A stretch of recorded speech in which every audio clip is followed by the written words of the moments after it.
noite, pessoal. Sou o Fernando Sumito, sou R3 aqui do HC.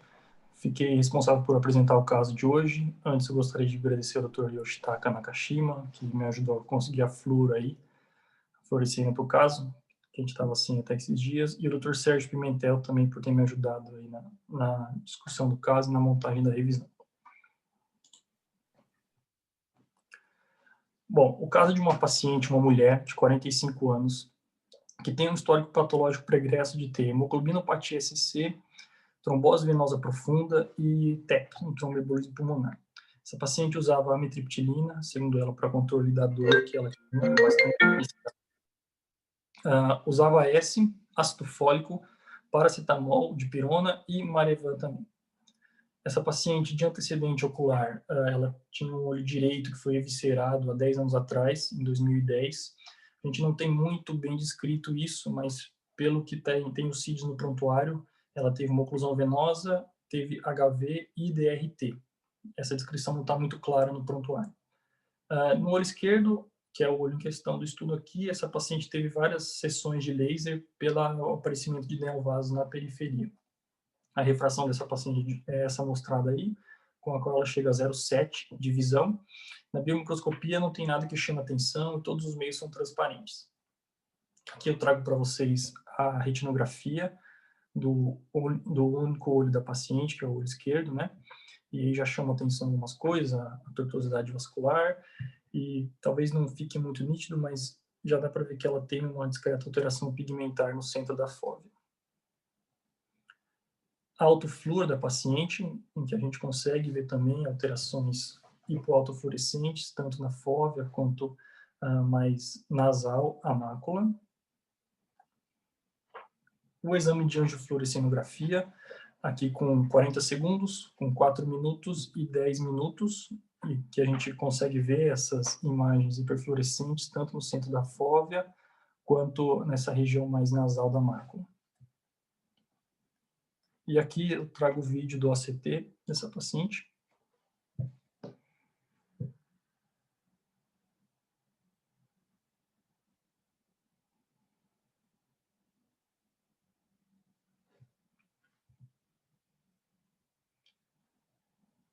Aqui a gente consegue ver o corte foveal do ACT.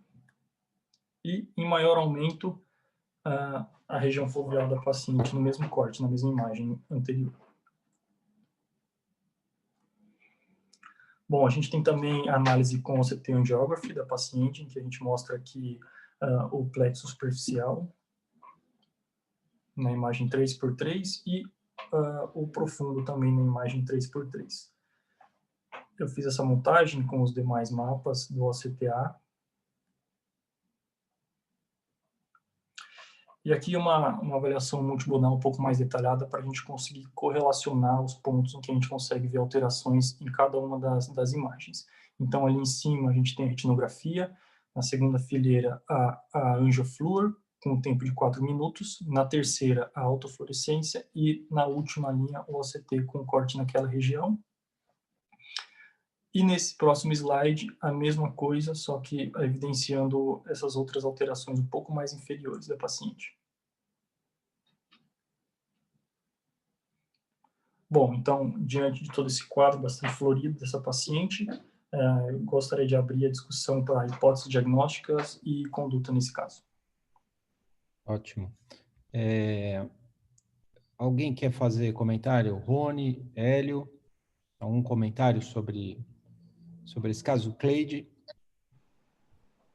Então, olha, resumidamente, uma mulher de 45 anos, com anemia falciforme, ela tem uma forma SC, ela teve complicações, provavelmente de neovascularização no outro olho, eu acho que são bem sugestivas de anemia falciforme, né, de complicações oculares, e esse olho foi eviscerado. O olho esquerdo, ela tem essas alterações, né? Ela tem história de ter feito laser na periferia, certo, Sumita? Exato, professor. Múltiplas sessões. Mas o que chama atenção a gente, isso é o quadro clássico da anemia falciforme, tudo bem. O que chama a atenção da gente são outras alterações, são essas alterações que ela tem na mácula e que a gente evidencia pelo ACTA, pela autofluorescência, pela anjo e pelo ACT. Então, o que eu queria que vocês discutissem é se isso faz parte do espectro da anemia falciforme ou se a gente está falando de uma outra alteração. Só um detalhe, professor. No momento, a paciente não tem nenhum neovaso ativo na periferia. Certo. Mas ela tem as marcas de laser na periferia, mas sem neovascularização, sem atividade neovascular, né? As áreas Perfeito. que ela tinha, provavelmente, de exclusão capilar na periferia foram tratadas com laser. Se ela tivesse ou não neovascularização na época, deveria ter, isso foi abortado, certo? Tá. Exatamente. Sérgio, posso iniciar um comentário? Uhum. De início, né, no histórico inicial da paciente, com essa história de discrasia sanguínea, eu imaginava que ela teria alguma alteração nos plexos capilares ou fosse uma doença vascular da retina interna. Mas depois, quando foi juntando a multimodalidade, os exames foram aparecendo, eu noto aqui que ela tem uma coroide espessada que provavelmente o OCT não conseguiu alcançar a junção esclerocoroidiana. E eu acredito que ela possa ter um espectro PAC-coroide, causando um descolamento seroso na região nasal e subfoveal. O que eu não consigo explicar é essas hiperrefletividades, esses pontos, né, no cone, né, no buquê de cones, mas mais próximo da camada de fibras nervosas, nesse sentido. Eu acho que está tendo um overlap de doenças aqui. Inicialmente, como o plexo capilar superficial e profundo, para mim, não tem grandes alterações, eu fico mais voltado ao espectro plaque-coroide. Então, a gente vai mostrar a alteração do EDI, que ela tem mesmo uma PAC coroide, e depois a gente mostra com mais detalhes o OCTA para a gente voltar a discutir. Sumita, você quer só mostrar o OCTA? O OCTA não, você quer mostrar o EDI? Para a gente ver a coroide dela, como é? Certo. Então, ela tem 554 mica de coroide subfoveal. Tá? Então, ela tem uma coroide, como o Rony tinha chamado a atenção, de olhar a coroide dela, de mesmo observar sem o EDI, que ela teria uma coroide espessa. Só que, como o Rony falou, isso pode explicar uma parte dessas alterações, talvez esse líquido subretiniano nasal, a fóvea, né? Eventualmente, esse espaço, né? Talvez seja preenchido por líquido subfoveal, embora isso é questionável. Agora, volta no OCTA. Mostra o OCTA. Então, isso é o EDI. Aqui, mostra o OCTA maior, as imagens maiores. O Rony, deixa o plexo capilar profundo. Rony, ela tem áreas de não perfusão aqui. Ó, a zona vascular aqui dela está irregular e está aumentada no plexo capilar profundo. Mostra o superficial.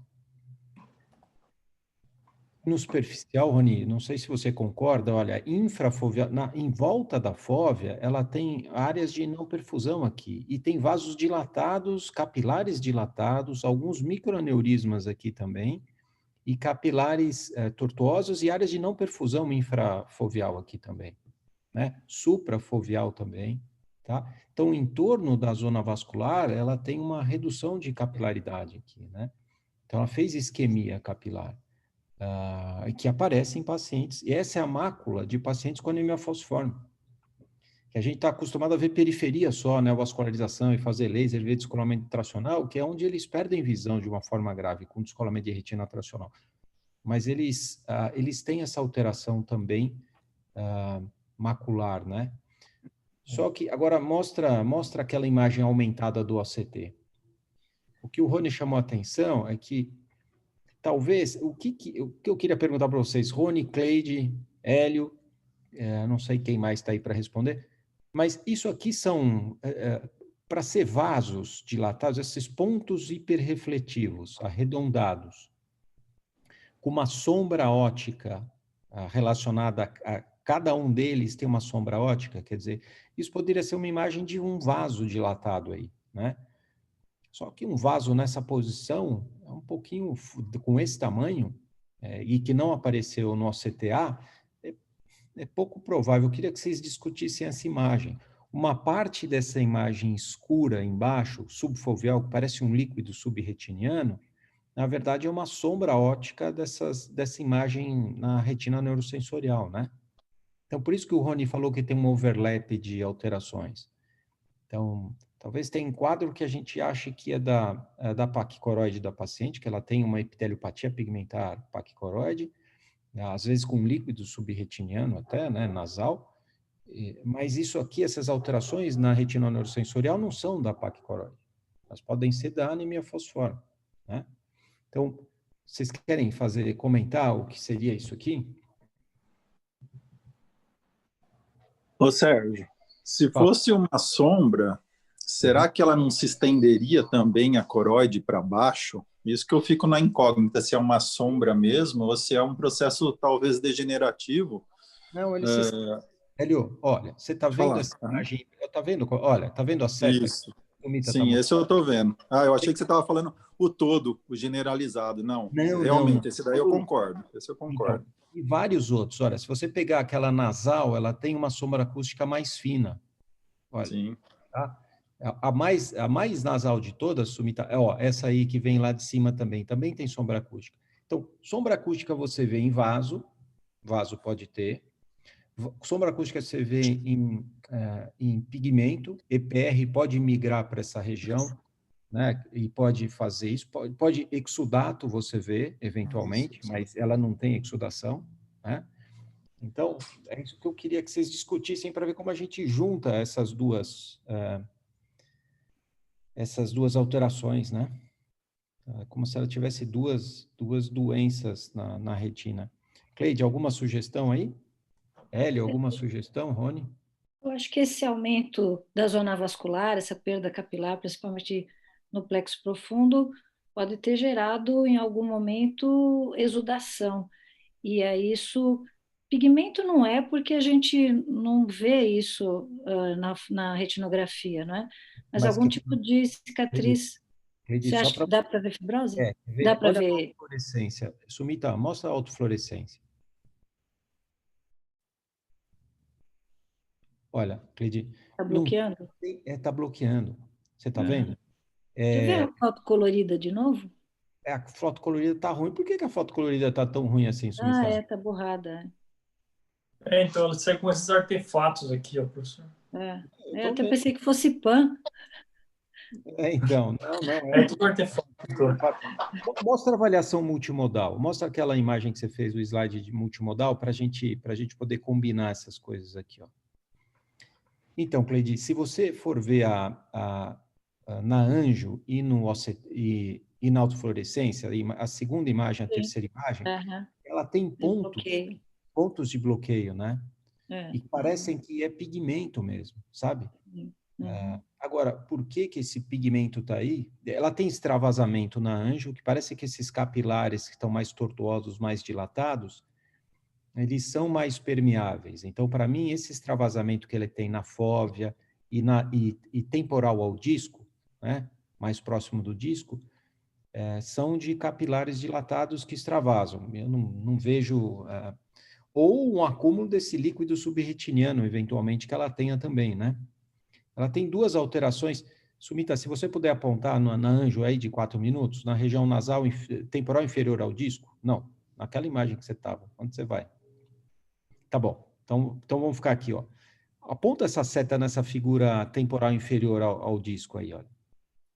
Sim. Então, aí, Cleide, tem alguns pontos hiperfluorescentes associados a um extravasamento.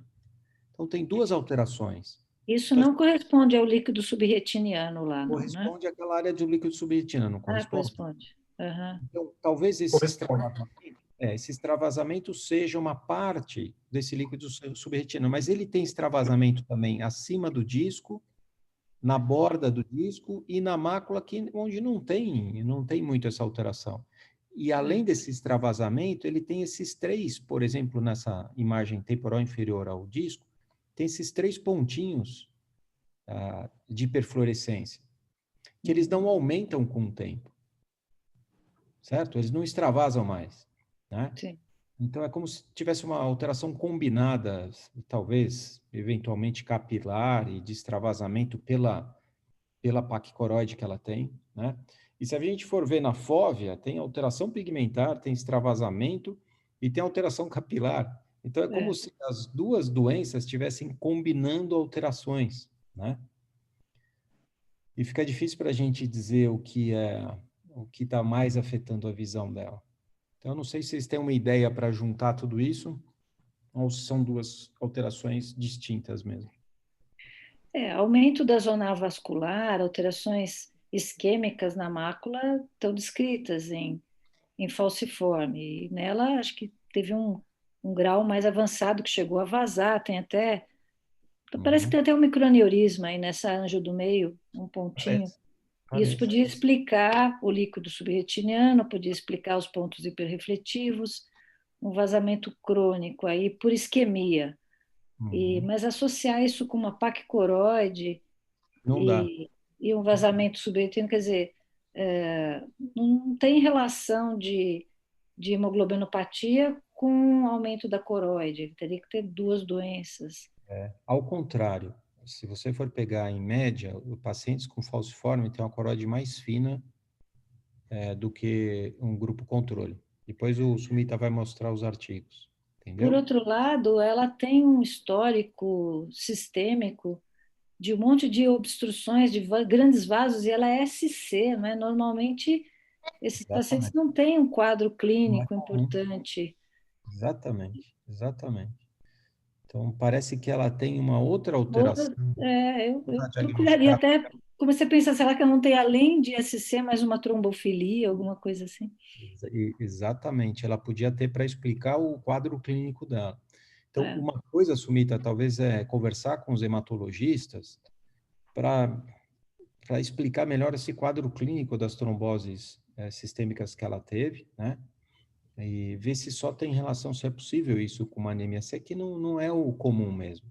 A Maria Tereza, ela não podia estar aqui, porque quinta-feira para ela é difícil, a Maria Tereza tem uma experiência grande com falciforme, eu conversei com ela antes, eu e o Sumita, e ela também falou que, para ela, o quadro sistêmico dessa paciente não é de anemia falciforme, apesar de ela ter... apesar de ela ser SC, essa paciente tem esse diagnóstico e tem um quadro de periferia da retina sugestivo. Mas e talvez essa tortuosidade também. A periferia tem neovasos já tratados. Ela não tem neovaso atual, mas tem marca de laser já tratada. Tem marca de laser que supõe que ela tivesse neovascularização tratada.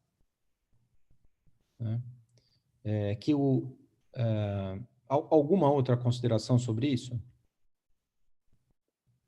Rony, Hélio? Eu acho que é isso mesmo. Acho que é uma composição. Acho que ou é um quadro bem crônico que tem sinais de compensação, mas que a gente não consegue linkar numa doença só, né? Então, eu acho que é isso mesmo. Acho que precisa fazer um processo investigativo aí mais profundo, sistêmico, né? Para ver se a gente consegue achar alguma coisa que justifique, né? Não só a falciforme. Tá. Eu ainda, Sérgio, eu não consigo explicar esses pontos hiperreflexivos na fóvea, no buquê de cones, porque a gente acompanha tanto caso de central cirosa, né? E não tem migração, como fosse um biomarcador de migração DPR, da degeneração macular que a gente vê. Então, pelo menos nos casos foveais, eu nunca vi esses pontos hiperreflexivos. Eu ainda não consigo ter uma explicação para esses casos aí. Eu concordo com você. Por isso, Rony, que eu acho que são alterações capilares dessa paciente, sabe? Eu acho que essa tortuosidade, esse aumento, essa alteração que ela teve, eventualmente oclusiva de capilares, deu essa imagem, acaba induzindo essa imagem. Mostra de novo o CT, Sumita, só para ver o que a gente está falando aqui, senão... Anda mais um. Não, aí não precisa. Pula esse slide. Isso. O próximo agora. É isso que a gente está falando, né? Quer dizer, na retina interna, ela tem essas alterações arredondadas, hiperrefletivas, com sombra ótica, né? E que não parece pigmento. essas alterações pigmentares não aparecem em epiteliopatia pigmentar paquicoroide, não aparecem em central serosa dessa forma, né? E essa é uma área que está em torno da zona vascular, que pode, então, estar representando os capilares alterados dessa paciente numa paciente com falciforme. Na literatura não tem isso. Então, o Sumita vai mostrar depois, os OCTAs de paciente com falciforme são semelhantes ao OCTA dela, mas o OCT estrutural não aparece essas alterações. Então, ou a gente perdeu alguma coisa na história dela que aconteceu, e tem um dado na história, né, Sumita? Que ela tinha uma lesão viteriforme na fóvea, que é o que está descrito no prontuário dela, certo? Isso, mas foi visto em uma só consulta. Em nenhuma das outras consultas está descrita essa lesão e a gente não achou documentação disso também. Que a gente não tem. Ela tem uma visão boa, porque se vocês forem perceber, apesar de toda essa bagunça aqui na retina interna que ela tem, se você for seguir a zona elipsoide, ela se fragmenta um pouquinho, mas ela é visível e a limite externa também. Nesse corte especificamente não dá para a gente ver bem, mas no outro corte que você mostrou, Sumita, dá para ver bem as linhas hiperrefletivas. Quer ver? Eu acho que é o último, aquele que você mostra, o corte que você mostra a coroide espessa. Tá.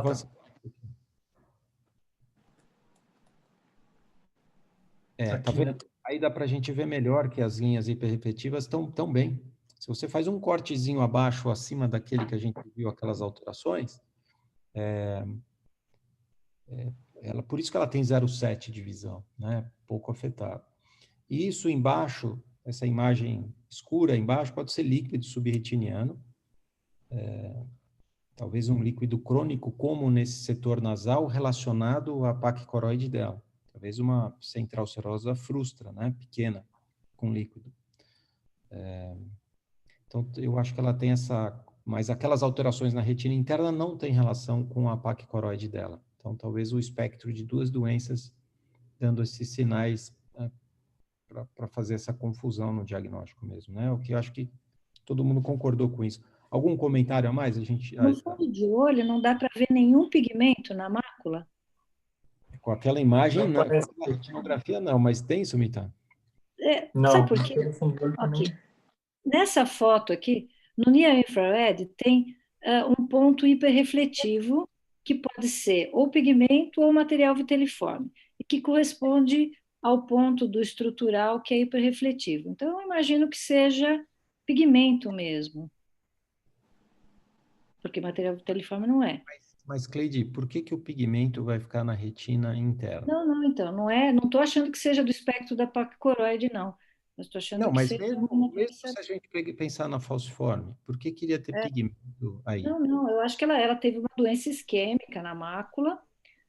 Mas não tem isquemia na mácula suficiente para ter uma doença isquêmica. Olha o CTA, quer ver? Mostra no CTA de novo, Sumita.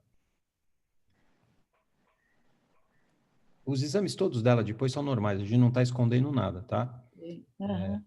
Então, olha aqui, você está vendo? Ela tem uma isquemia. Mostra o superficial, plexo superficial. Você está vendo, Cleide, como tem esses capilares são dilatados aqui? Se você fizer um corte transversal, por exemplo, nesse capilar que é nasal inferior à fóvea, quer ver? Isso, aqui, ó. E pegar esse corte que ele está apontando agora, você pode ter aquela imagem hiperrefletiva aí. Entendeu? Então, por isso que eu acho que aquelas dilatações... Isso está junto. Por isso que eu acho que aquelas alterações que a gente está vendo são alterações capilares de vasos dilatados. Que é vaso lá, então?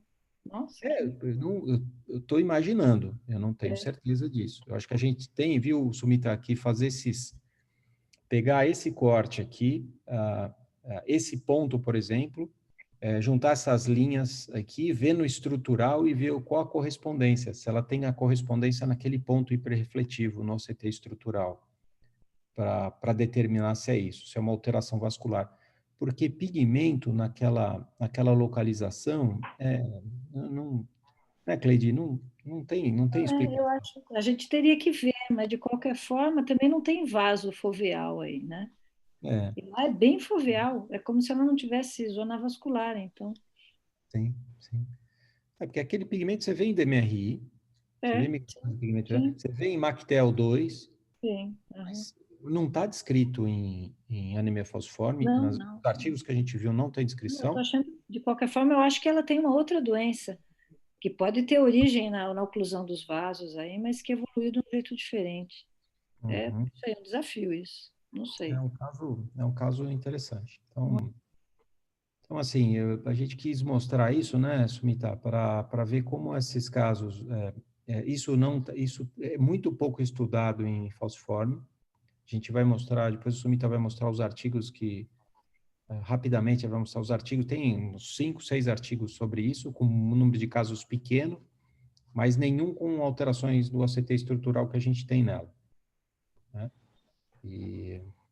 Então, talvez a gente represente esse caso com mais documentação de mais casos de falciforme, para ver se isso é muito raro ou se isso é mais comum, mas não é estudado na falciforme, né?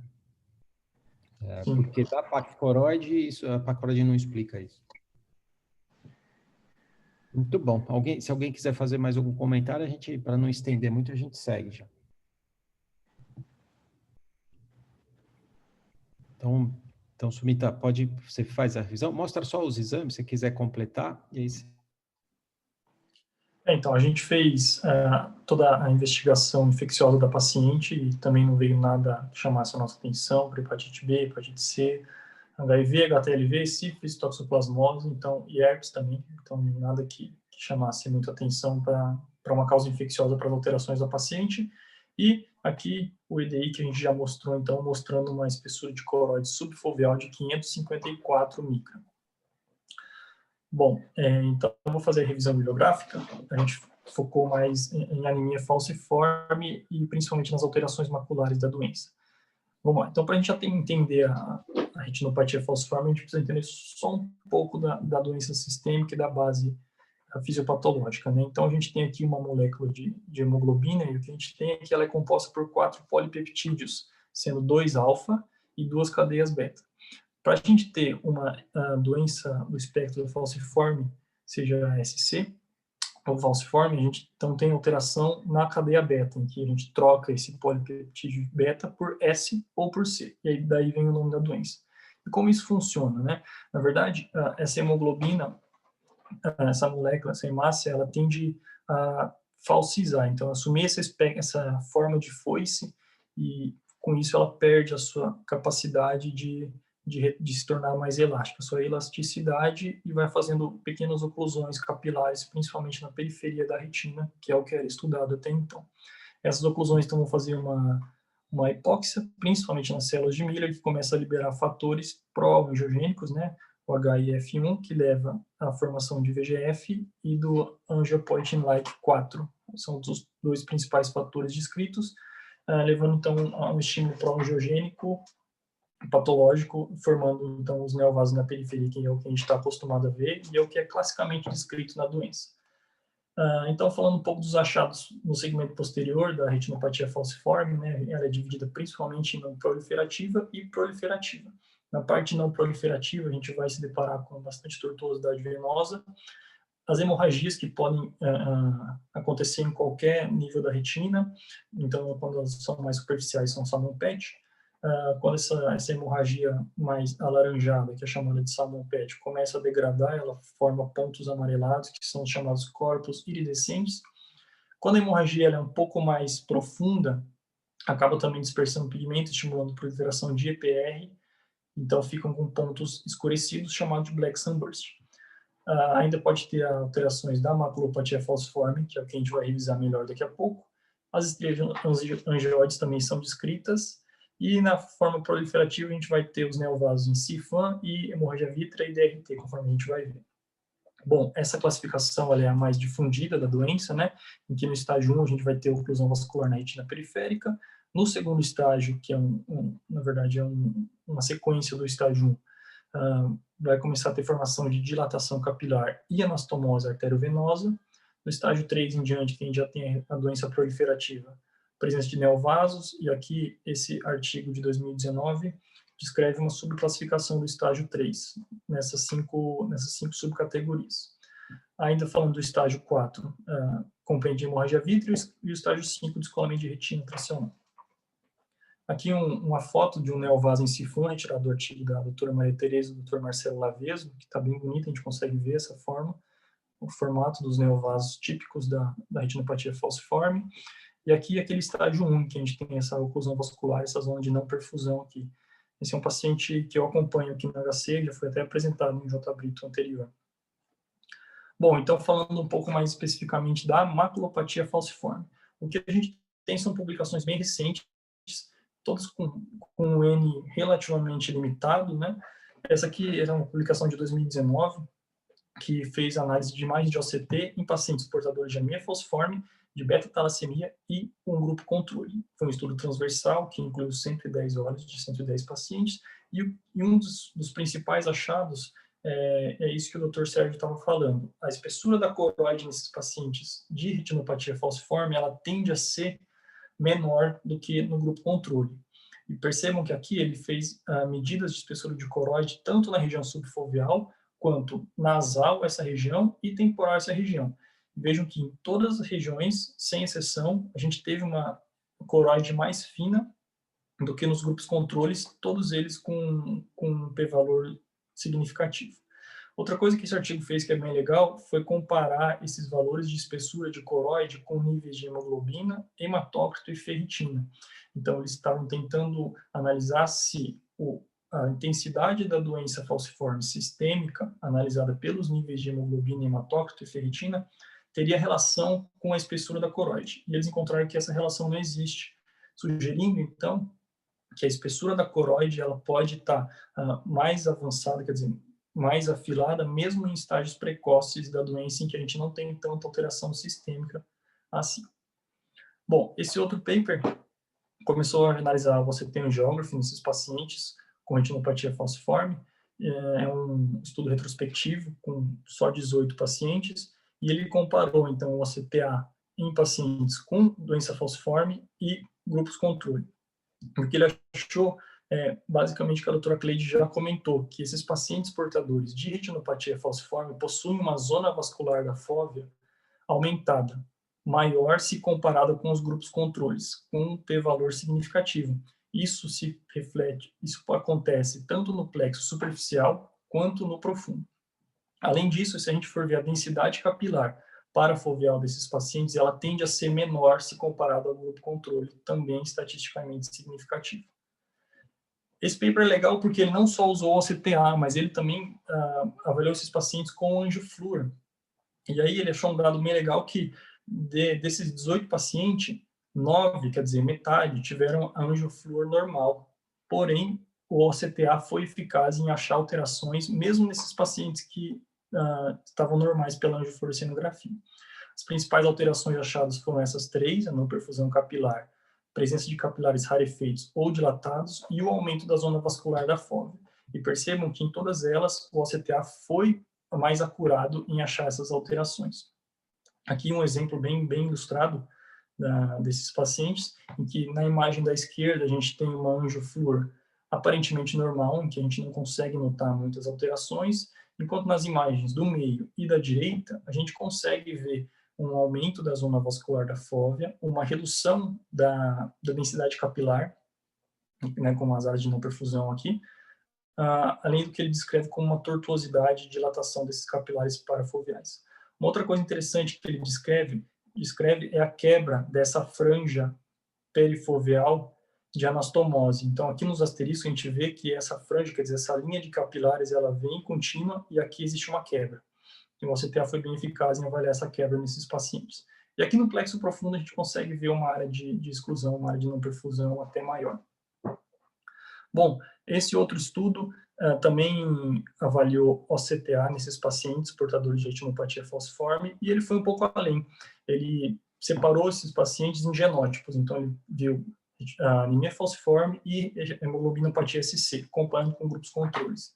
Os achados dele foram semelhantes, então esses pacientes têm também aumento da zona vascular da fóvea, e aí eu achei bem interessante essa imagem, porque ela lembra um pouco a do nosso paciente. Essa imagem da direita aqui, que eu estou com a seta, é o OCTA do plexo superficial da nossa paciente. E é aquilo que o Dr. Sérgio estava falando. Então, a gente vê uma certa tortuosidade capilar aqui, até comparável com desses pacientes do trabalho. Então, falando sobre a subclassificação por genótipo desses pacientes, o que eles encontraram foi que na hemoglobinopatia do tipo SC, a prevalência de alterações no OCTA ela é maior do que se comparada à beta-talassemia e a hemoglobinopatia SS.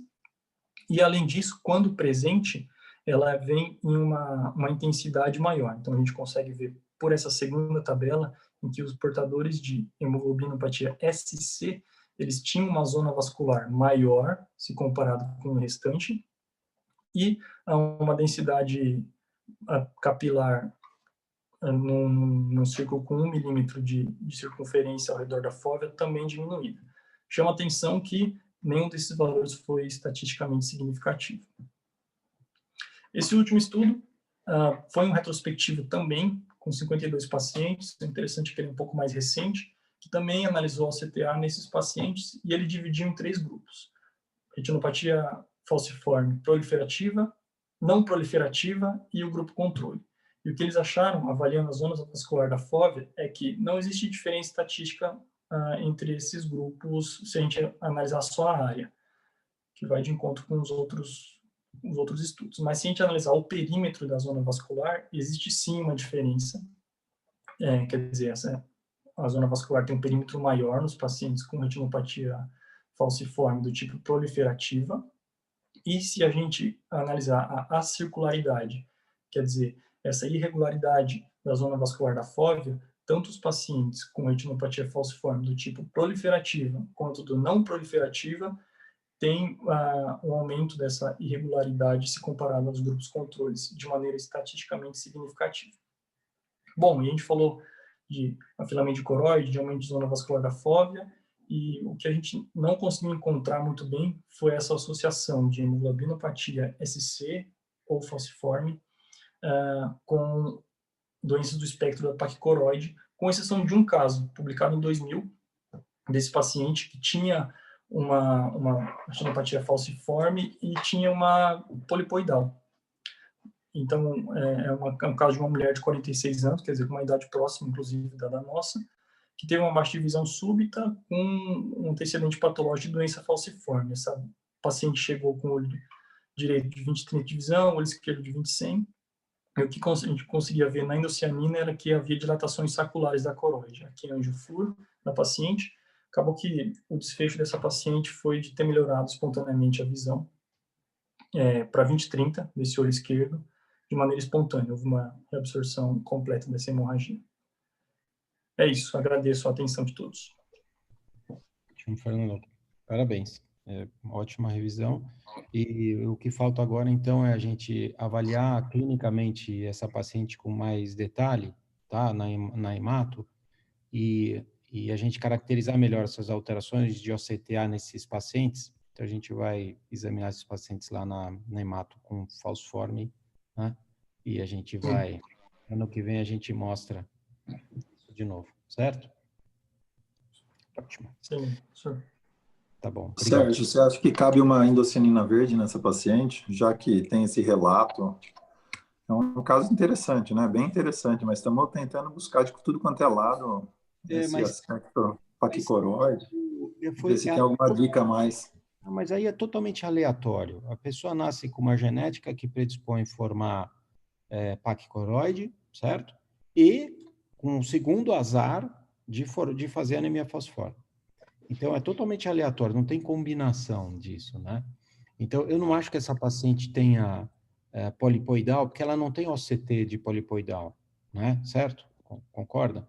Não tem DEP, não tem imagem de dupla camada, ela não tem OCT de... Eu não acho que precise fazer uma endocianina, eu não acho que a gente vai ganhar. O que a endocianina talvez mostrasse, Helio, é aquela hiperfluorescência em fase intermediária e tardia que é característica de paciente com paquicoroide. Ela vai ter, mas paquicoroide a gente já sabe que ela tem, né? Então... Estou pensando em processo investigativo, já que nós estamos abrindo o leque aí, pensando em alternativas. Mas é isso aí. Tá, ótimo, ótimo. Eu agradeço os comentários de vocês, tá? E agora a gente vai continuar com a imagem da semana. A Lívia é fellow cirúrgica nossa, é o segundo ano de fellow da Lívia. E, Lívia, fica à vontade aí. Então, boa noite a todos. Eu fiquei responsável pela apresentação da imagem da semana, qual é o diagnóstico, sob orientação do Dr. Sérgio Pimentel, e gostaria de agradecer a contribuição do Dr. Leandro Bissoli e da doutora Mariana Misawa na documentação do caso. Então, trata-se de uma paciente do sexo feminino, de 59 anos, com queixa de redução da acuidade visual em ambos os olhos desde a infância. De história familiar, ela apresentava consanguinidade, sendo seus pais primos. Ao exame oftalmológico, ela apresentava nistagmo e uma acuidade visual com correção de 20/200 em ambos os olhos. A biomicroscopia anterior não exibia alterações e a pressão intraocular era dentro da normalidade. A fundoscopia não tinha grandes alterações que chamassem a atenção, exceto por uma alteração de brilho na região foveal em ambos os olhos. Já na autofluorescência, nós conseguimos ver a presença de uma hipoautofluorescência patológica foveal em ambos os olhos. E o OCT exibia esse aspecto, com uma interrupção da retina externa na região subfoveal. Diante desse contexto, uma paciente de 59 anos, com redução da acuidade visual desde a infância, consanguinidade na família, e esses achados nas imagens, eu gostaria de abrir a discussão de qual seria o diagnóstico. O OCT é bem sugestivo. Alguém fala do diagnóstico? Então, ela tem um histórico familiar de baixa divisão, ela tem uma baixa divisão cedo, então provavelmente essa alteração do OCT e da autofluorescência que ela tem é bastante precoce, né? Ela provavelmente herdou isso dos pais, tem uma visão baixa, porque essa alteração ela perde a retina externa e perde os cones nessa região, né? Ela não tem nictalopia, né? Então, alguém com esse tipo de OCT fala de algum diagnóstico? Maculopatia oculta? A maculopatia oculta, Rony, pode ter essa alteração numa fase bastante avançada, mas normalmente a gente vê uma zona de interdigitação alterada. A gente mostrou maculopatia oculta, um caso aqui, há uns meses atrás, uns 5 meses atrás. E tipicamente eles não aparecem com tanta alteração assim precocemente. Eles têm, depois de 20 anos de idade, que começa a aparecer os sintomas, eles têm a zona de interdigitação afetada. Você olha o OCT, no caso nosso, da nossa paciente, você olhava o OCT parecia normal, você ampliava e olhava a zona de interdigitação, aí você via alteração, ela irregular, né? Que é onde você tem as alterações. Mas aqui, Rony, é muito maior. Então, ela tem uma alteração foveal, né, como na maculopatia oculta, certo? Mas é simétrica e é muito precoce. E ela tem uma alteração de visão de cores grande.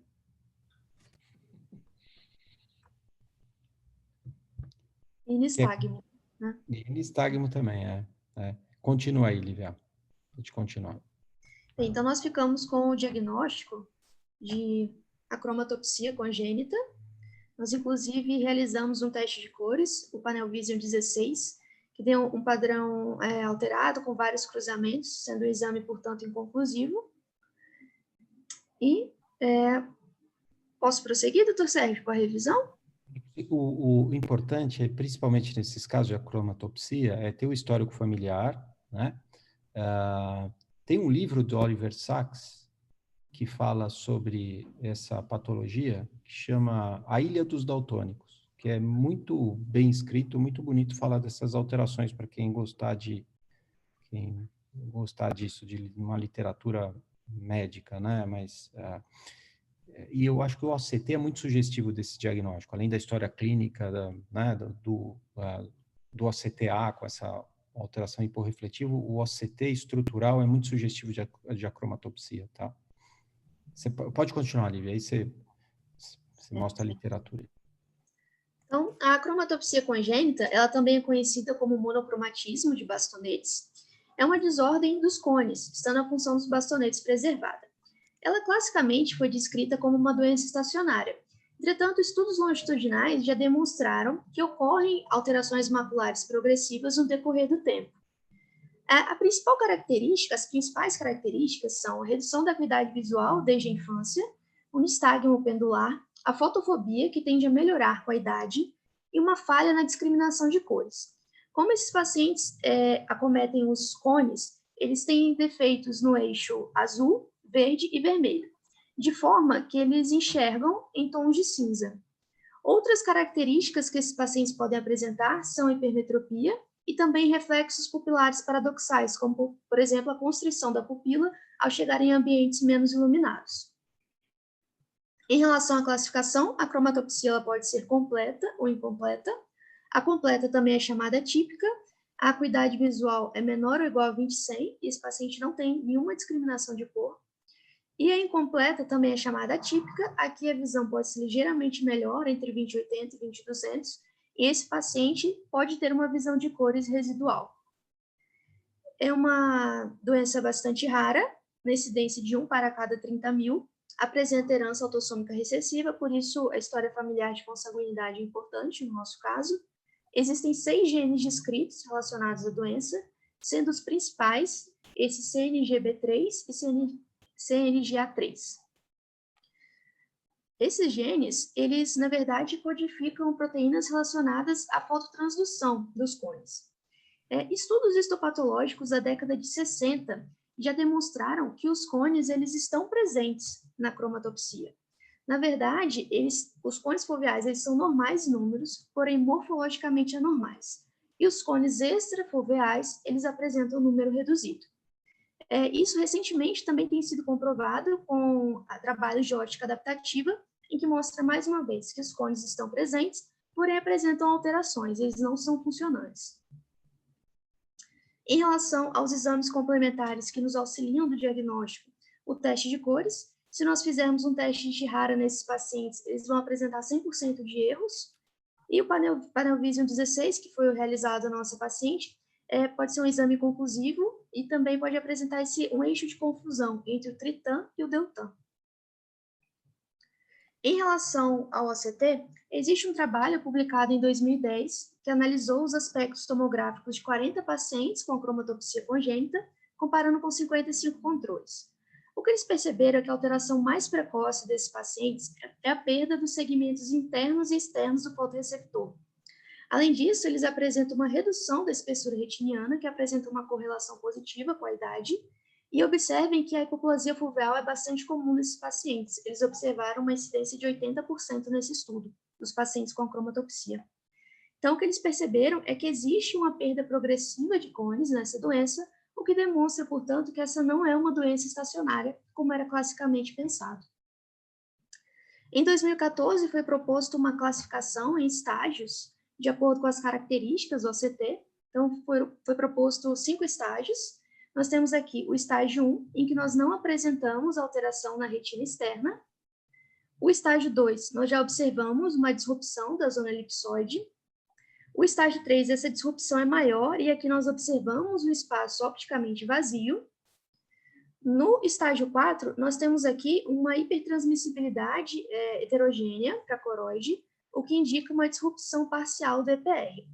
Agora, o estágio 5, mais avançado, nós temos uma destruição completa do EPR e da retina externa, podendo ou não ter perda da camada nuclear externa.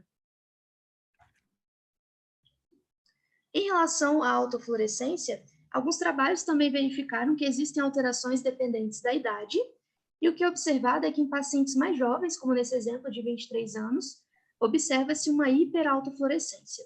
E em pacientes com a idade um pouco mais avançada, como por exemplo esse de 52 anos, nós temos um padrão de hipoautofluorescência foveal e também aqui maior alteração no OCT.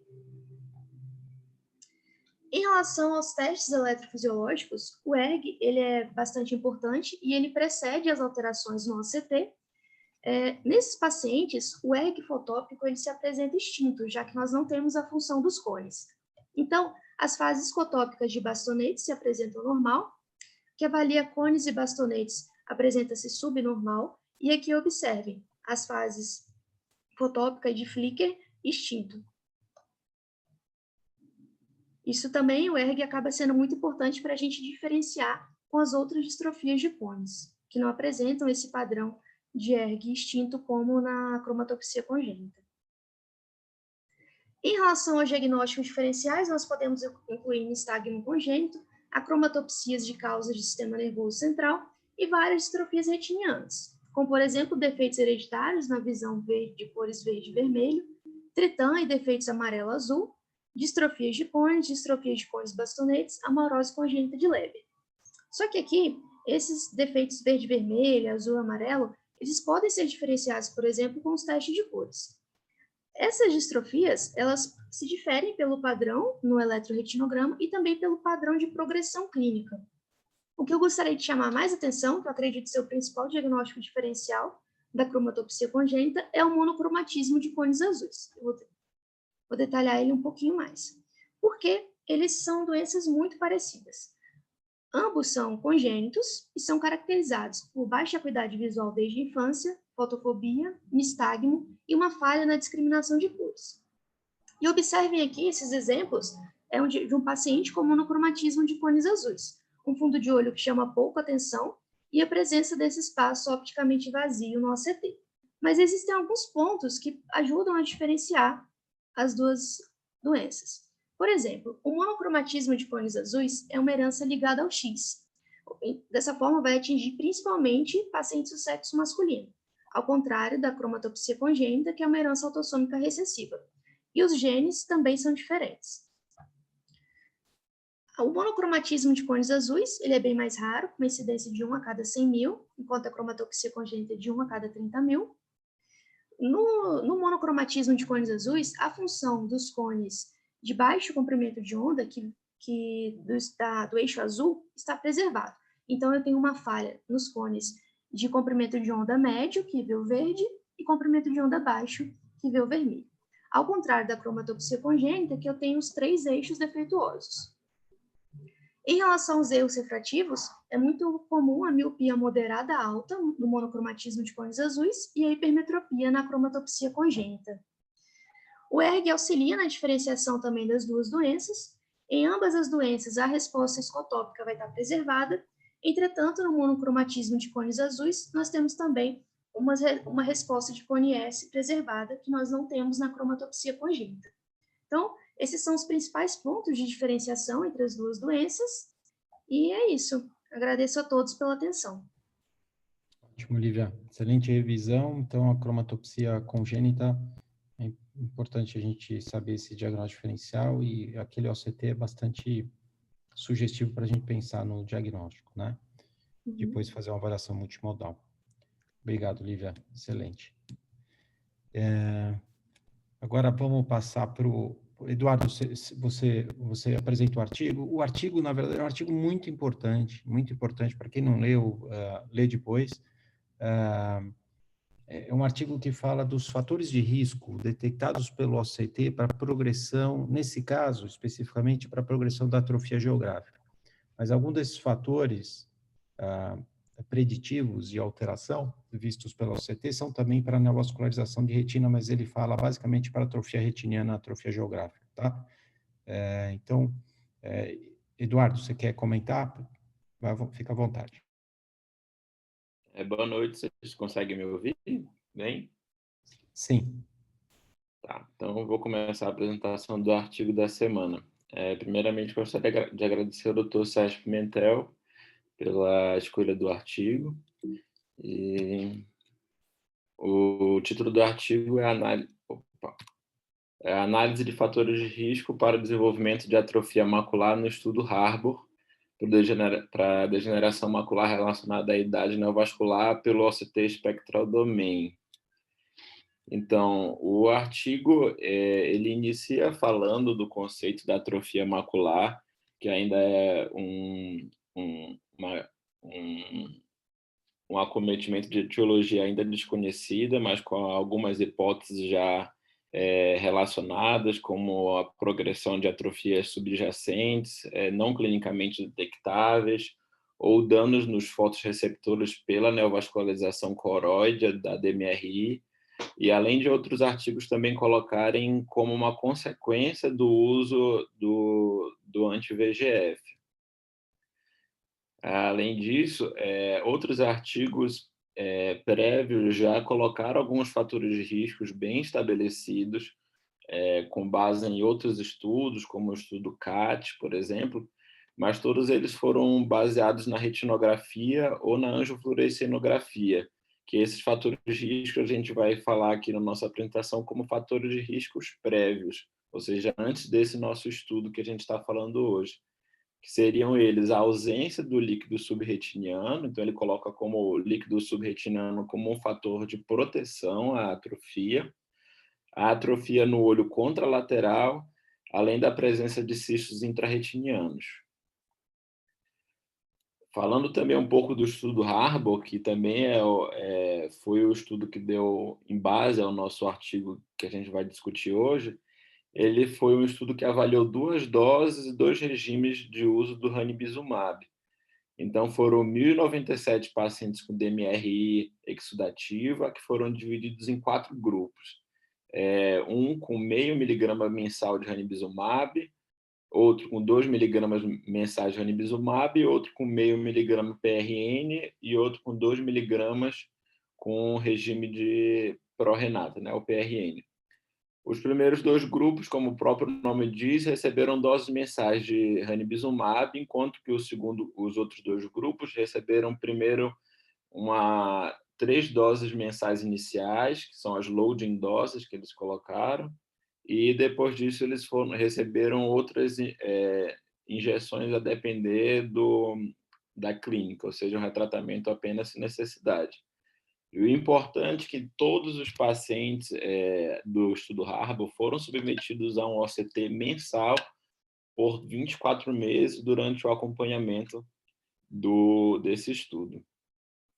Então, o objetivo do nosso artigo de discussão hoje foi justamente determinar quais foram as características pelo OCT realizado no estudo mensal, foram fatores de risco para o desenvolvimento de atrofia macular em pacientes com DMR exudativa.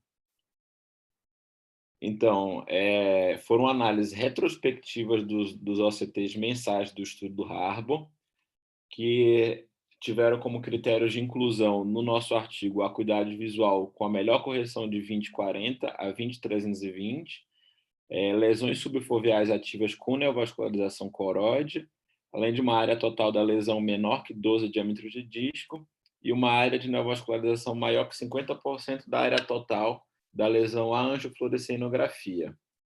E outros critérios de exclusão foram a fibrose subfoveal e a atrofia subfoveal no olho estudado. Foram diversas análises e variáveis do OCT que o nosso estudo usou, foram um total de 44 variáveis, sendo que as principais que a gente pode citar de modo didático foram o volume de drusas centrais, presença de hipertransmissão coroidal, afilamento de EPR, perda de camada de retina externa, presença de fluido subretiniano, como já tinha sido avaliado nos estudos prévios, e os cistos intrarretinianos. Então, a atrofia macular foi identificada por uma combinação de OCT on-face e o Spectral Domain Basescan.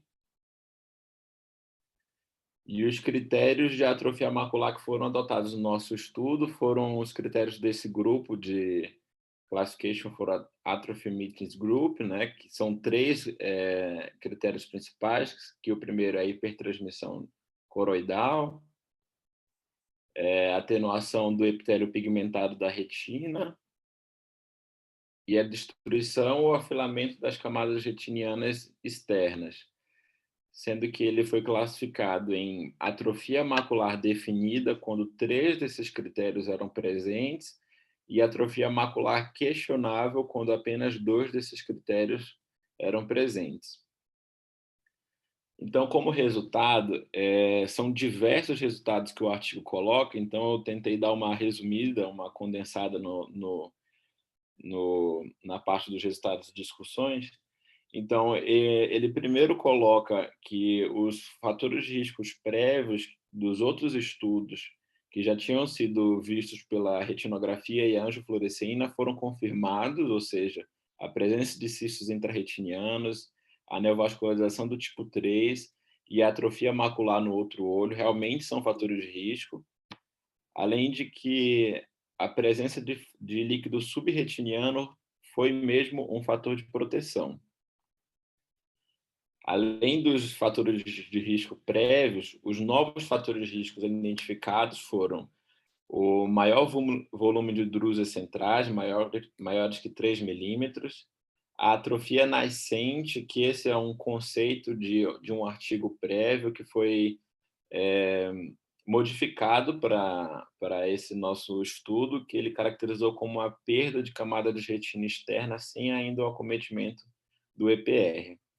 As pseudodrusas, aumento de espessura foveal central maior que 200 micra e a espessura coroidal diminuída.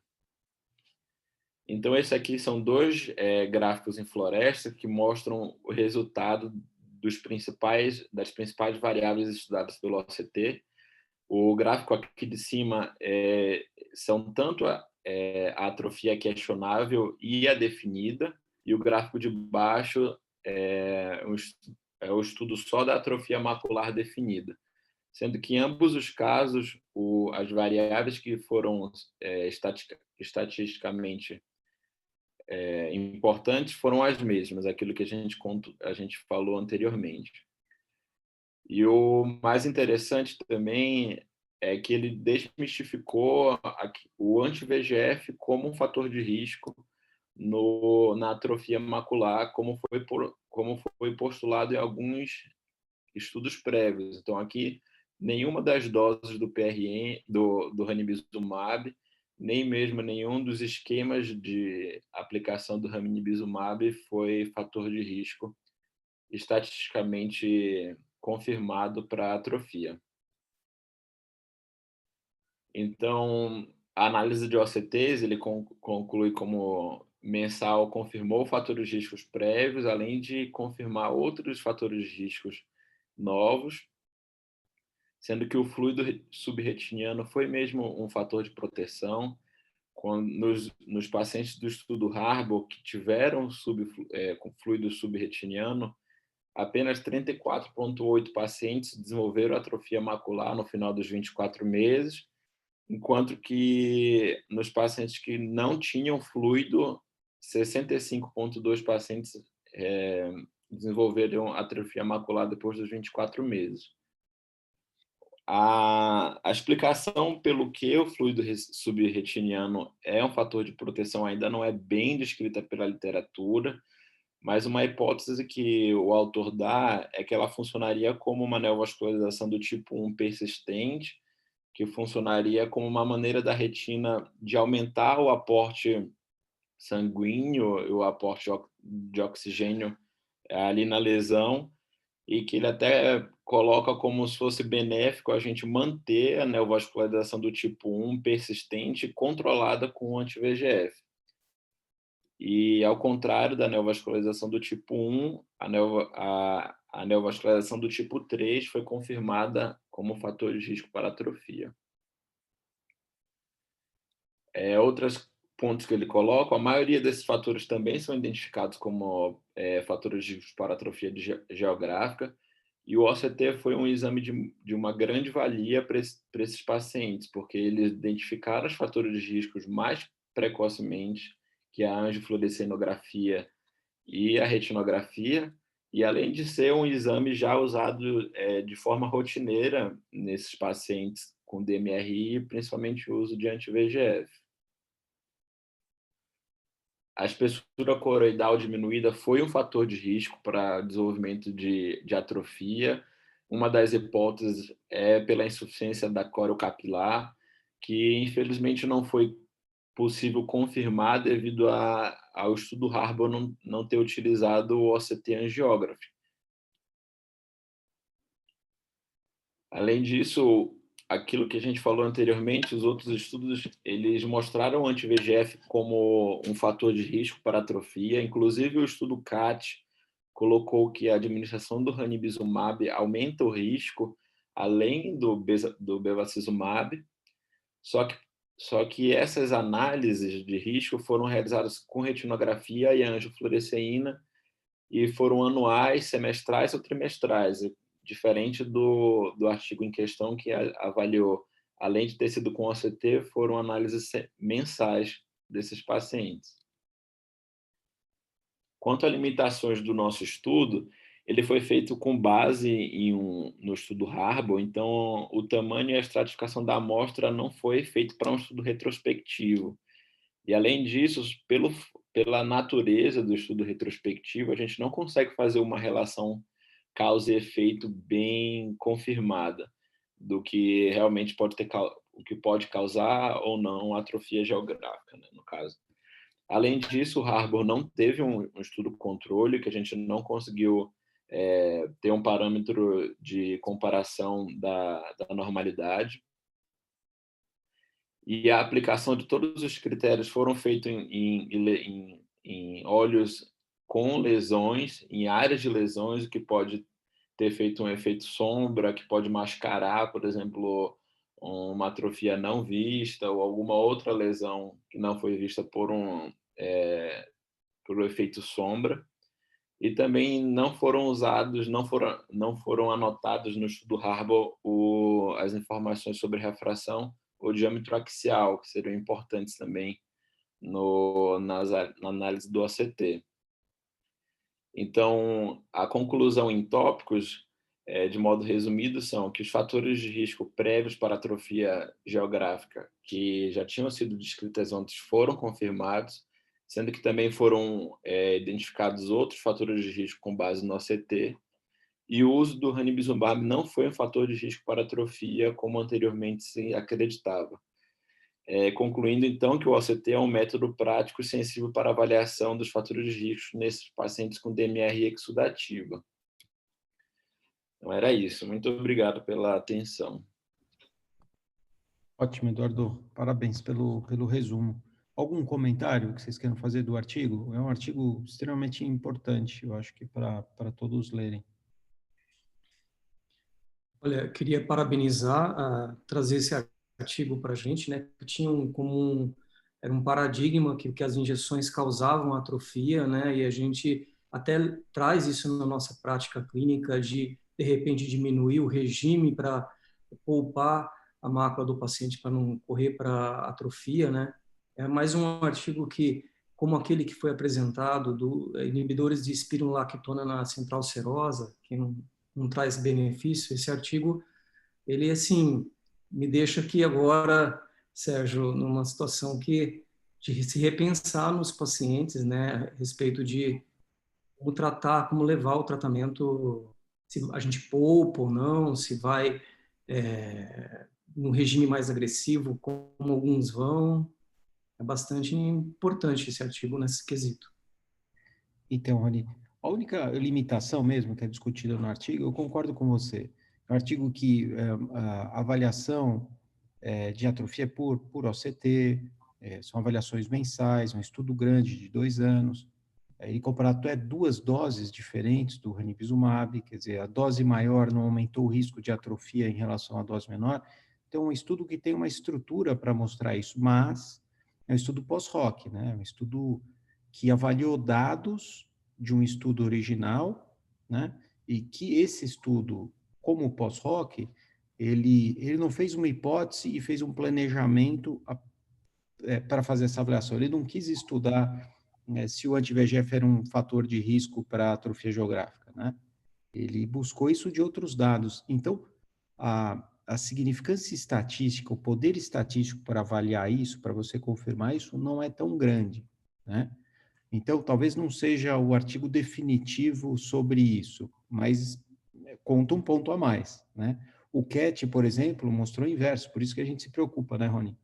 Então, e por outro lado, ele cita, numa parte, ele faz uma discussão que é um pouco antagônica. Ele fala assim, olha, líquido subretiniano é um fator de proteção. A gente já sabe do CAT, que é fator de proteção, a gente sabe de outras publicações do Harbour também, que é fator de proteção, né?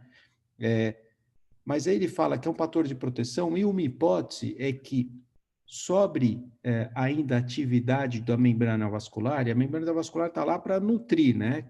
Para substituir a corocapilar que está isquêmica, então ela precisa estar lá. O líquido subretiniano é uma evidência indireta que a membrana ainda está ativa, perfundindo, porque ela extravasa, forma líquido subretiniano. O líquido subretiniano não é tão deletério para o fotorreceptor, pelo menos durante o estudo, né? 2 anos, a maior parte do estudo segue durante um tempo curto, ao contrário de fluido intrarretiniano. Então, ele admite que você tem extravasamento da membrana, que a membrana é importante, ela está lá para ter essa função, né?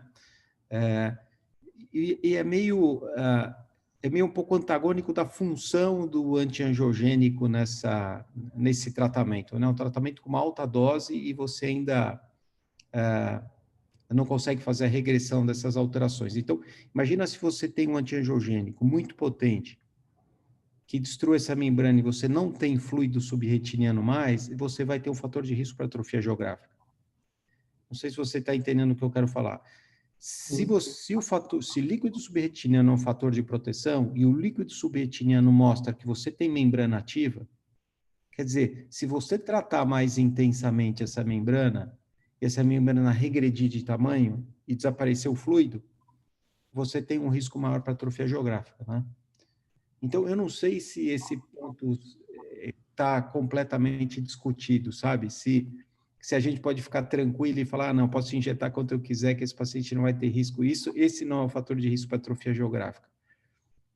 Putz, eu não sei ainda. Por outro lado, a maior parte das membranas, ela não reduz de tamanho com tratamento com antiangiogênico. A membrana continua crescendo apesar do antiangiogênico, 80% delas, né? Isso é um dado interessante, porque eu quero que a membrana esteja lá perfundindo, eu não quero que ela exude, né? Mas é um ponto a mais, não é um artigo definitivo para abordar isso, mas é um ponto interessante. Talvez um outro viés que ele tenha, Rony, para fazer isso, é um artigo que tem um viés, talvez, foi feito tem um pezinho da Novartis aí, né? Porque ele estudou 2 doses do ranibizumab. E talvez para o artigo seja interessante você falar, olha, meu antiangiogênico é bom e ele não faz atrofia geográfica. Entendeu? Então, Entendi. se a gente considerar todos esses vieses aí, eu acho que a gente olha para isso não tão alegre, né, quanto a gente queria, né, Rony, para não usar tanto antiangiogênico, mas talvez com um pouco mais de conforto, mas eu não acho que seja o ponto definitivo.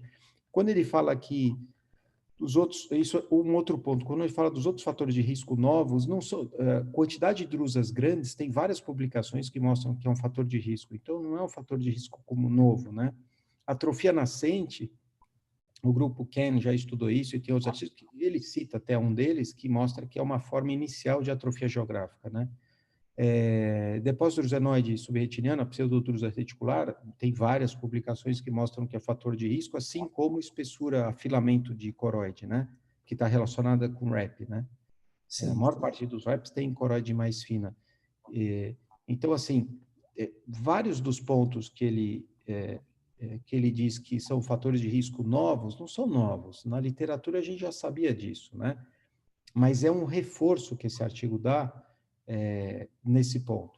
E o primeiro autor dele é o Sada, né? Que é um cara excepcional, né? Então, isso.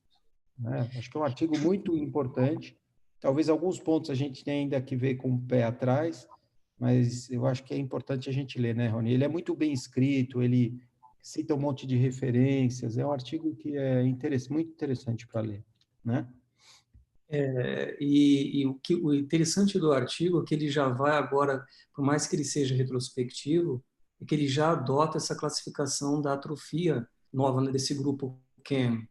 E isso gera um peso importante na interpretação mesmo do artigo e deixa a gente, coloca um pé aí no favorecimento do que o VEGF não é tão assim danoso, um vilão da atrofia, que até então eu tinha como ele meio que vilão para levar para atrofia, assim, né? A gente tinha essa imagem, mas esse artigo ele já dá uma aliviada na nossa obrigação ali de tratar o paciente constantemente, né, Sérgio? Você levantou um ponto bom, né? Ainda a gente tem que esperar mais coisas sólidas sedimentar melhor essa informação. Isso, mas é um artigo interessante de ler, é isso que você falou, quer dizer, tem vários pontos interessantes, eu acho que ele alivia o peso de injeção continuada de antiangiogênico, ao contrário do que o CAT fez, né? Então, acho que vale a pena a leitura, para quem não leu, é imperdível a leitura, vale a pena, né? Muito bom, obrigado, Rony. Joia, agora a gente vai finalizar com o caso cirúrgico da Lívia de novo. Lívia está em dose dupla, hein, Lívia? Então, pois é, em dose dupla, doutor Sérgio. Então, dando continuidade, né? Gostaria de agradecer mais uma vez a orientação do doutor Sérgio e também a doutora Letícia Miyoshi e doutor Mansur Saab, que me auxiliaram nesse caso. Então, o caso se refere a uma paciente do sexo feminino de 42 anos, sem comorbidades, que foi vítima de trauma ocular contuso em olho direito há 3 dias. Ela apresentava uma acuidade visual bastante reduzida no olho direito, de conta-dedos a 10 centímetros e 20/20 no olho esquerdo, e a pressão intraocular dentro da normalidade em ambos os olhos. Ao exame externo chamava atenção um edema periorbitário importante e também uma hiposfagma difusa, e nós podemos observar na biomicroscopia anterior que o cristalino não estava em sua posição habitual, além da presença de rotura de cápsula posterior e também vítreo na câmara anterior. A fundoscopia nos revelava a presença de múltiplas áreas de hemorragia subretiniana e também o cristalino mergulhado no vítreo, que não está ilustrado aqui na imagem. Nós realizamos um exame de OCT que nos confirmou a presença de sangue no espaço subretiniano e também a coexistência de um buraco macular. Mostrando aqui o OCT em mais cortes. O diâmetro linear mínimo desse buraco era de cerca de 300 micras. Então, diante desse contexto, uma vítima de trauma ocular contuso com cristalino luxado, hemorragia subretiniana acometendo a região foveal, associada a um buraco macular, eu gostaria de abrir para a discussão de qual seria a melhor abordagem. Ótimo. Quem quer discutir? Hélio, você quer fazer comentário do que você faria aí? Posso falar sim. Bom, o caso é um caso de trauma, né? Que a gente vê que com o cristalino luxado você vai entrar no olho, o cristalino em si, se ele tiver com a cápsula, você falou que tem ruptura na cápsula posterior, né? Então aí você vai ter que... pela biomicroscopia. Certo, Lívia? Oi, desculpa, cortou. O cristalino está no vítreo. Está no vítreo, está no vítreo. Ela falou que na descrição ela falou que tinha ruptura na cápsula, aspecto de ruptura na cápsula. Parecia, aqui eu estou colocando aqui, parecia até ela meio enrolada. Estou só falando porque isso talvez mude a conduta, né? Se o cristalino tiver com a cápsula íntegra, você pode até teria condição até de aguardar, mas já que você vai entrar no olho, já remove o cristalino. Eu faria a injeção de TPA, não me preocuparia com esse buraco macular, que ele é pequeno. Você vê que a distensão da retina pela hemorragia subretiniana faz com que haja a formação desse buraco, e assim que você mobilizar esse sangue, possivelmente esse buraco tem uma chance grande de se resolver, assim como os buracos traumáticos, né? Muitas vezes a gente pode observar, mas minha conduta direta seria de tentar mobilizar esse sangue, e já que eu estou dentro do olho, removeria o cristalino e planejaria para um segundo tempo, isso é um tema que pode ser controverso, o implante de uma lente intraocular, caso o paciente apresente uma função visual útil, né? Só para não ser não ter mais manipulação no olho. A minha conduta inicial seria essa, e se ele não... Eu faria um bom mapeamento, porque o trauma foi bem importante, né? E fazer um bom mapeamento de periferia para ver se é só isso mesmo, se não tem nenhuma ruptura ou rasgadura associada. A princípio seria isso. Hélio, deixa eu te perguntar um negócio. Esse buraco tem 300 micra. Os buracos pequenos traumáticos, em geral, tem 100 micra, os buracos que fecham espontaneamente. Esse buraco tem 300, é um buraco que é grande, né? É de tamanho, moderado, o tamanho que a gente costuma operar quando eles são idiopáticos, né? Você vai remover o sangue, né? E você não tiraria essa limitante para ter uma certeza que você já vai estar operando, né? Você vai estar dentro do vídeo. Você não tiraria a limitante interna para ter uma segurança que você vai colar esse buraco mais adequadamente? Não. Porque, veja bem, se você está contando com olha, como o sangue dilata um pouquinho a retina, pode ser que o buraco seja até um pouco menor que 300. Eu concordo com você. Mas você corre o risco desse buraco não fechar e você ter que reintervir e tirar essa limitante depois. Eu concordo com tudo que você falou, mas eu tiraria a limitante e tentaria corrigir esse buraco já numa cirurgia só. E concordo com você, eu deixaria implante da lente para fazer no segundo tempo. Concordo. Não, acho que assim, no primeiro momento, eu confesso que não é algo que me preocuparia em tirar limitante. Eu, pessoalmente, porque eu acho que a distensão do sangue, ela está bem grande. Se a gente pensar no estudo que foi motivo de tese do Alan Negreto com o André Gomes, o Yoshitaka, a elevação das bordas, né? Vamos imaginar que você consegue liquefazer aí, mesmo que seja 300 micras, mas eu acho que o sangue aí, ele está tendo um fator importante na distensão. Mas, se no ato cirúrgico tiver bem, tiver um contraste, tiver corando bem, eu confesso que não era algo que me preocuparia também. Eu acho que também pode ter uma resolução boa se você não fizer o peeling. Mas isso eu acho que vai ser do momento cirúrgico. Como todo trauma, eu acho que tem muita decisão que a gente toma no intraoperatório, né? E analisando aí, eu só acho que o sangue é motivo de uma distensão bem grande aí. Se a gente pensar na remodelação da retina sem o sangue, tem uma chance muito boa eu não acho que a limitante aí seja o fator principal para a formação desse buraco, por isso. Mas eu não me preocuparia tanto, mas se no intraoperatório mudar o aspecto, às vezes pelo turbilhonamento, às vezes... e a drenagem não faria pelo buraco, né? Tem muita gente que já suscitou fazer algum tipo de drenagem aproveitando o buraco macular, e é uma área que eu acho muito nobre no olho para você manipular. Então, eu entraria fora da região, na região do sangue, mas na margem e não pelo buraco, só para complementar o comentário. Ótimo. Hélio, sabe qual outro motivo que eu tiraria limitante? Com a inflamação intraocular grande, com hemorragia, que é um outro fator pró-inflamatório, né? Ela tem uma chance razoável de formar uma membrana epirretiniana aí, né? E até reabrir esse buraco que poderia ter fechado espontaneamente, entendeu?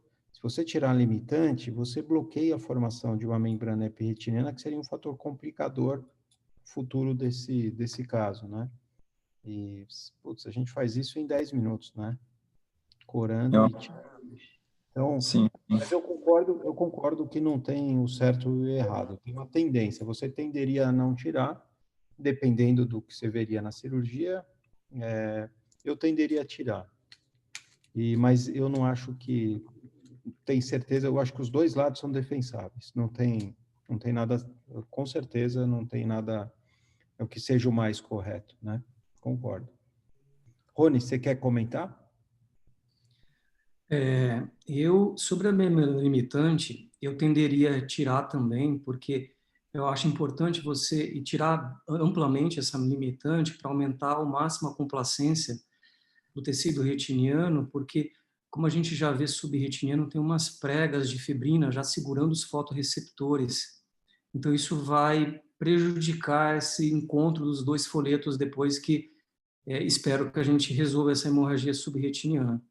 Que eu inicialmente entraria com TPA, eu ia inserindo o TPA em vários locais, provavelmente com a diluição do sangue ele vai drenar pelo buraco, às vezes até na injeção do TPA, mas eu daria o tempo do TPA agir, mas eu acho que é invariável que alguma quantidade de sangue saia por esse buraco, e o peeling da limitante, para mim, seria importante para favorecer o fechamento no futuro.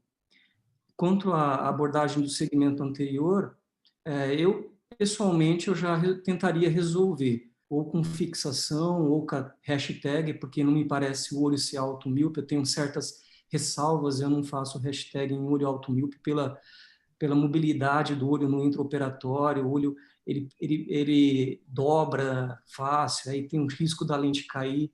Eu já tive alguns colegas que teve uma experiência ruim, então eu evito o auto-míope, mas essas seriam minhas considerações. Ótimo, ótimo, Rony. Ô, Sérgio, só o tempo cirúrgico, que eu acho que seria essencial aí, na hora da injeção do TPA subretiniano e a distensão da retina, aí você pode, no intraoperatório, você até pode piorar esse buraco macular e aí tornar a remoção da membrana limitante um tempo cirúrgico importante, né? Porque aí você vai distender mais ainda um pouco, na hora que você fizer a infusão. E aí vai se tornar importante a remoção da membrana limitante, sim. Repensando mas eu acho que esse tempo cirúrgico vai ser o limitante, o definidor, vamos dizer assim, para mim, da remoção ou não. Perfeito, perfeito. Ótimo, ótimo. Vamos ver o vídeo, então? Ou vamos ver a cirurgia, Lívia? Sim. Então, nossa programação cirúrgica consistiu na vitrectomia com a facofragmentação, o peeling da membrana limitante interna e a injeção subretiniana de TPA na concentração de 25 microgramas por 0,1 ml. Então, nós fomos para a cirurgia programados para essa conduta. Antes de passar o vídeo, eu queria aqui só abrir um parênteses e agradecer ao Dr. Rodolfo Bonatti, que nos disponibilizou o adaptador que ele desenvolveu, e a partir dele nós fizemos a documentação da cirurgia. Então, quem entrou comigo nessa cirurgia foi o Mansur. Eu iniciei realizando uma vitrectomia anterior, seguido da realização do cor-vítreo e a utilização da triacinolona para guiar melhor o processo de indução do descolamento de vítreo posterior.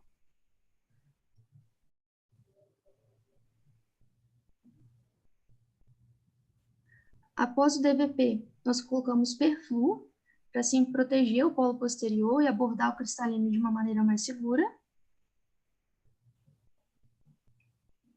Aí realizamos a fragmentação, seguido da realização da base vítrea sob indentação. A partir desse momento, a cirurgia foi realizada pelo Mansur, e o que nos surpreendeu é que já no momento do peeling da membrana limitante interna, foi observada a drenagem do sangue pelo buraco de mácula, como vocês podem observar no vídeo.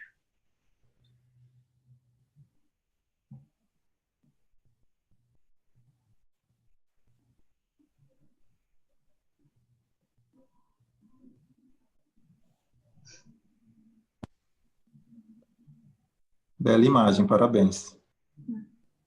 É mesmo, a imagem do Bonatti é excelente, hein? É muito legal o adaptador dele. Drenou bastante sangue pelo buraco, até mais do que eu mostrei no vídeo, e a partir desse momento nós optamos por não injetar mais o TPA subretiniano, realizamos a troca fluidoar e deixamos o olho com C3F8 a 10%. Essa foi uma cirurgia bastante recente, tem menos de uma semana de evolução, então ainda não tenho aqui a documentação para trazer para vocês, mas em uma próxima oportunidade eu posso apresentar como essa paciente evoluiu. Excelente. O que eu percebo, é interessante, Lívia, de comentar, viu, Hélio e Rony, é que muitas vezes o que eu vejo dos casos é que a gente programa para injetar o TPA, achando que tem quanto tempo de evolução, Lívia? Tinha alguns dias, é isso? A cirurgia foi feita com 6 dias de evolução. Então, 6 dias, teoricamente, era para, na teoria, esse coágulo ainda está formado, ele não está liquefeito, né? Uhum. Normalmente você tem 10 dias, 14 dias para liquefação do coágulo. E você vê que saiu praticamente todo o sangue, Lívia? Sim, da região foveal tudo. Tudo. Então, algumas vezes que a gente acha que a gente precisa do TPA, pode ser que a gente não precise. Então, é difícil, isso é difícil, sabe? Varia de caso para caso, né? A gente, em geral, usa, né? Em geral, quando a gente usa para DMRI, por exemplo, tem um sangramento grande, né? O polipoidal, a gente acaba usando. Talvez casos de trauma ou tem uma variação individual de liquefação de coágulo que não está tão bem estabelecida, viu? Então, vocês compraram o TPA, é caro, Foi. tem um prazo de validade.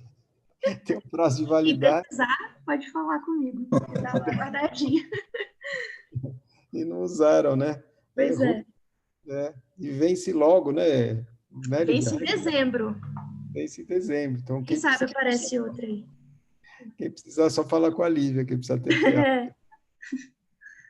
Mas o caso tá, eu acho que é isso. Eu tinha sempre casos de trauma, como o Hélio e o Rony falaram, tem variações individuais de conduta, né? Poderia não tirar a limitante, eu concordo com o Hélio. Aí a retirada da limitante, que eu acho, eu retiraria.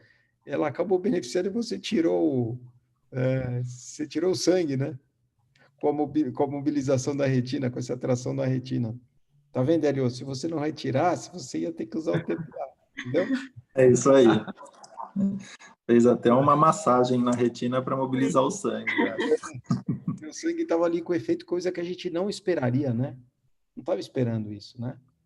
Você sabe que eu tive uma paciente durante o Covid e que desenvolveu uma hemorragia subretiniana bem intensa, mas que só margeava a fóvea. Ela menos de meio diâmetro de disco passava a fóvea para inferior, né? Uhum. Eu propus, a filha era médica, e aí eu propus o procedimento, né, de injeção de TPA, mobilização do sangue. Ela falou assim, doutor, não vamos fazer não. Não, nós vamos assumir o risco, vamos fazer o tratamento com antiangiogênico só, que é menos invasivo, o senhor faz na clínica, não precisa entrar em hospital, né? Uhum. E a evolução foi muito satisfatória, e cada vez mais eu levanto essa... A minha conduta continua sendo a mesma do TPA, mas essa pulga atrás da orelha que você levantou aí, eu também tenho, viu? De mobilização do sangue ser mais fácil de mobilizar, mesmo nesses pacientes. Isso aconteceu, são as coisas do Covid que te impedem, e aí no HC também a gente tem aprendido bastante com as cirurgias, com as alternativas cirúrgicas para a gente resolver determinados casos, e a gente vê que alguns casos têm sucesso, às vezes a gente é um pouco rigoroso e deveria investir mais em muitos pacientes, né?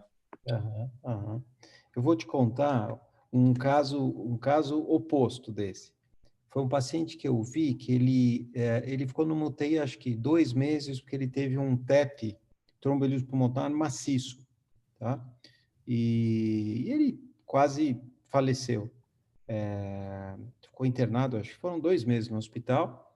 Na alta, ficaram muito preocupados com a dose adequada de anticoagulante para ele não fazer mais TEP, né?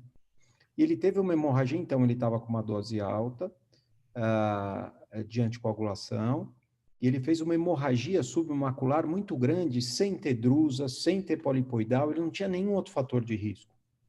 Então, não sei se ele fez, e a hemorragia era subretiniana, subfoveal, grande, devia ter uns 3 diâmetros de disco, e grande, com indicação, era uma indicação cirúrgica, eu faria o TPA. Só que, clinicamente, ele não podia ser operado. Então, o pessoal que estava seguindo ele, o pessoal da vascular, cardiologista, pneumologista, contraindicaram a cirurgia, que seria a primeira opção minha, como seria de vocês. Então, eu falei, olha, tudo bem, a gente não opera, eu concordo, o risco cirúrgico clínico, né, é grande, mas eu vou injetar gás para a gente ver se faz um resultado, né? Você faz proniposição e o gás pode mobilizar a hemorragia. Ele não mobilizou nada. E ele é um cara que fez a posição mesmo, sabe? Então, eu injetei TPA intravítero, apesar do risco de ele já estar anticoagulado, só intravítero, injetei gás, né? Não injetei antiangiogênico porque ele não tinha nenhuma membrana vascular, o CTA não mostrava nada. Ele fez posição e não mobilizou. Ele foi para uma atrofia na região macular. Não podia operar, não tinha jeito, né? Então, não ia fazer ele correr um risco grande de ter um evento clínico catastrófico, ele já teve, ele nem queria, não queria nem saber, ele ficou numa UTI 2 meses, e esse paciente perdeu visão central por causa disso, né? E eu só fiz injeção de gás. Então, falta ainda a gente ter mais um critério mais palpável para a gente dizer quando que a gente usaria o TPA subretiniano ou quando a gente não usaria, sabe? Então, esse paciente... Né? Você falou de um caso que teve uma evolução boa, eu contei um caso ruim e a Lívia contou um caso que nós 3 achamos que a gente tinha que injetar TPA e, na verdade, não precisou injetar TPA, que o sangue estava fluido, né? Então, Verdade. no OCT, a gente não consegue identificar se é um coágulo ou se o sangue está ali com efeito. A refletividade é a mesma, né? Então, Sim, verdade. a gente vai ter que descobrir algum outro fator que indique para a gente se isso realmente é um coágulo, se tem fibrina, bastante fibrina lá ou não, para a gente ter que injetar o TPA ou não, né? Então, Verdade. Só tem o fator de ser hemorragia maciça ou não, elevação como você também está falando, só a elevação do OCT, né, só a presença desse material subretiniano, a gente realmente não consegue ver alterações que levam a gente diferenciar entre liquefação ou um coágulo já mais denso, né? sim, sim. A gente presume pelo tempo de hemorragia, né, se vai estar ali com efeito ou não, né? E muitas vezes isso não bate, né? Então, tá bom. Então, olha, eu agradeço muito a quem apresentou, foram ótimas as apresentações, agradeço muito os comentários de vocês todos, agradeço muito o pessoal que assistiu até agora, e na quinta-feira que vem a gente tem uma outra apresentação, tá? Então, um abraço para vocês todos, bom finalzinho de semana, boa sexta, sábado e domingo para vocês, tá bom? Um abraço para todo mundo. Obrigada,